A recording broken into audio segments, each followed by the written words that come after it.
Hello, everybody, and welcome to my first episode of Wild Instincts on my Tia Talk podcast platform.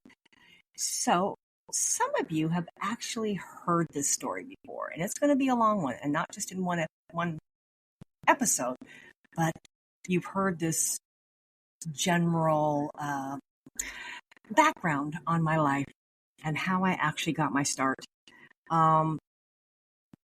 Let me dial it back just one little notch. And I think I talked about this last week. When I went on Spotify specifically, and I was listening to several dog training, dog behavioral podcasts. I mean, don't get me wrong. They were amazing. Okay? Knowledgeable.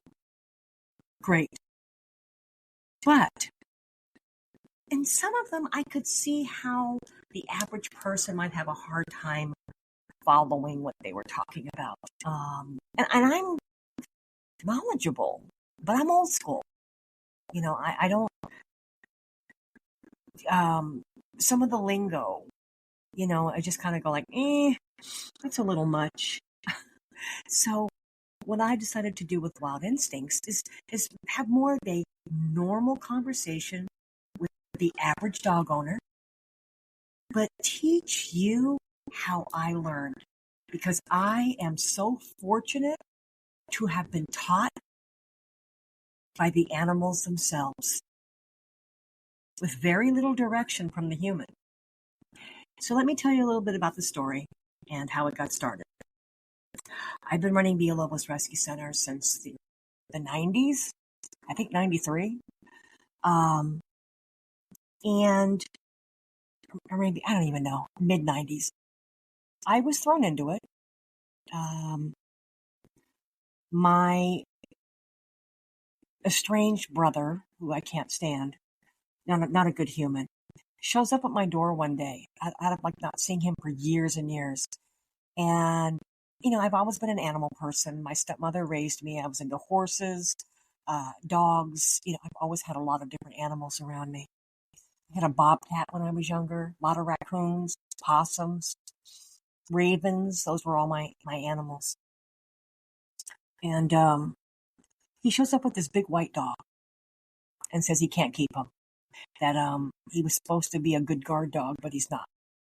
And he was very wolfy looking. And my brother told me that he was a wolf hybrid, a wolf dog. And this dog was very, very friendly. My brother so nicely named him Cujo. Anyways, I took Cujo, told my brother to kick rocks, and then I started doing my homework on wolf dogs. What were they? How were they? And I learned a lot. I learned that, you know, when you mix a dog with a wolf, you can get anything. You know, you can get a dog that may look like a wolf, but acts more like a dog. Or you can get one that looks more like a dog, but acts more like a wolf. And what I mean by acting like a wolf, wolves in general are very shy animals. So here are these idiots breeding these dogs, you know, and the average person comes along and says, oh, I want an exotic animal. I want a piece of the wild. And then they find out that, you know, no pun intended, but they've bitten off more than they can chew.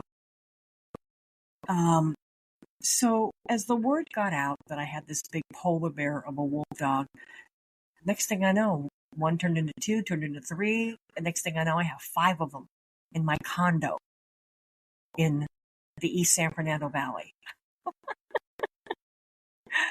Now, there were various degrees, meaning 2 were very, very, very outgoing and not afraid of people at all.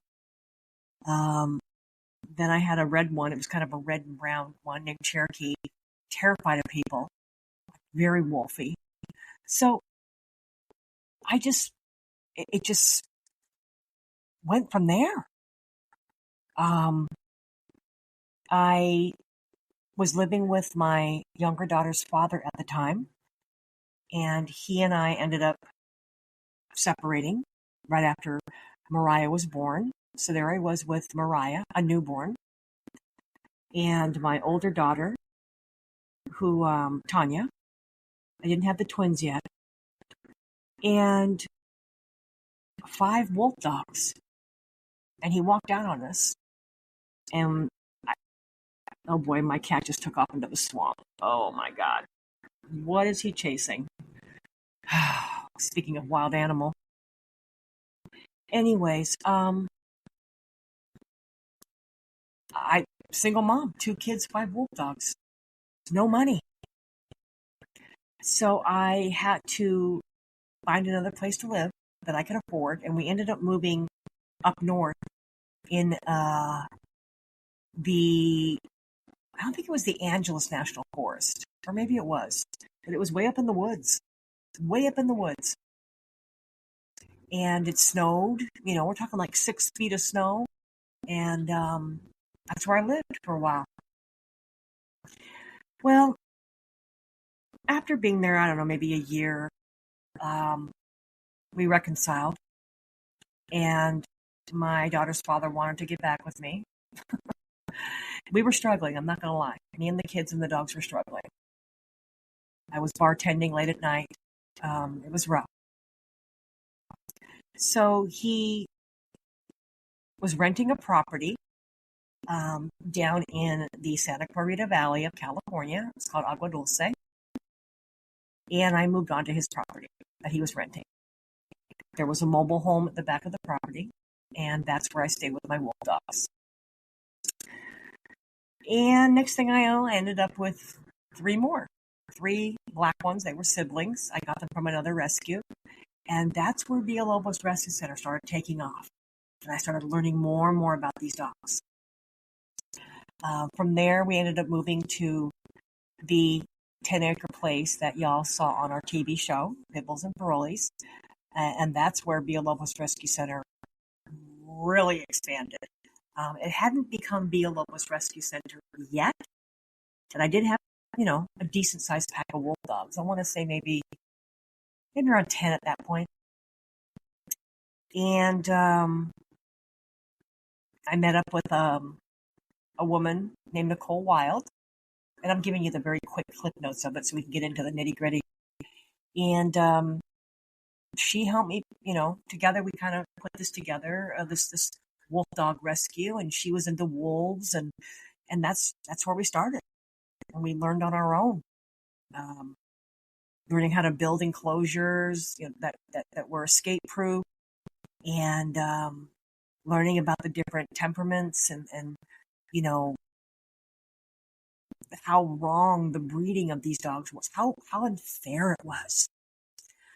So my reputation of being Villalobos Rescue Center, because at this point, like I said, I became official, became a nonprofit, and my reputation started getting around that, hey, she kind of knows what she's doing. And again, I learned on my own. I grew up a cowgirl, like I was a redneck. I was on horses, livestock, rodeoed, showed horses. So I was around animals that were, 1,200 pounds. So anything less than that didn't really intimidate me. I said, you rodeo your whole life. You're around bulls, you're around cows, steers, goats, horses, anything, dogs. I mean, to me, the wolf dogs were just dogs. Pretty dogs. Pretty fucking dogs. And I started helping out with these dogs at the animal shelters. They were getting them, back then it was like the trend. Everybody wanted a wolf dog. So a lot of them were ending up in animal shelters or loose. They would get loose in neighborhoods. And the local shelter would call me in to catch them. Nicole and I were running around all over Southern California catching wolf dogs. Well,